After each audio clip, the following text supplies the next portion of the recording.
రాకడకు సూచనలేంటి అన్న విషయం మీద మనం మాట్లాడుతూ ఉన్నాం. మత్తయి సువార్త 24వ అధ్యాయము.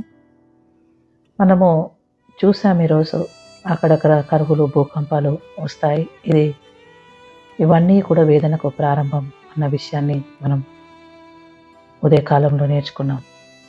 ఇవన్నీ చదివినప్పుడు నిజంగా చాలా భయం అనిపిస్తుంటుంది. దేవుని రాకడలో మనం సిద్ధపాటు కలిగి ఉండాలా? విడిచిపెట్టబడొద్దని మనం ఆలోచిస్తూ ఉంటాం. నిజమే కదండి. మనము, మన కుటుంబాలే కాదు, మన బిడ్డలే కాదు, ప్రపంచంలో ఉన్న ప్రతి బిడ్డ విడిచిపెట్టబడద్దు. దేవుడు లోకానికి ఎందుకు వచ్చాడంటే నశించిన దాన్ని వెతికి రక్షించడానికి వచ్చిందని అంటున్నాడు.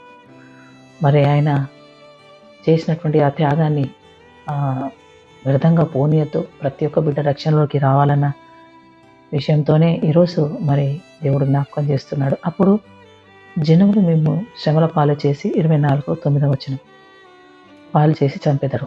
ఇవి జరుగుతూ ఉన్నాయా? నిజంగానే జరుగుతూ ఉన్నాయి.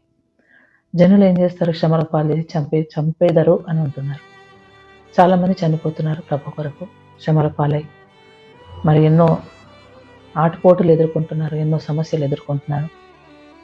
మీరు నా నామం నిమిత్తం సకల జనుల చేత ద్వేషింపబడతారు.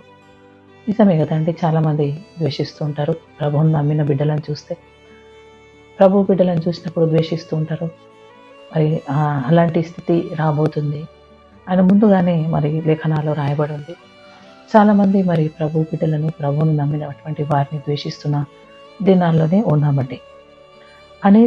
అనేకులు అభ్యంతరపడి ఒకరినొకరు అప్పగించి ఒకరినొకరు ద్వేషిస్తారు. నిజమే.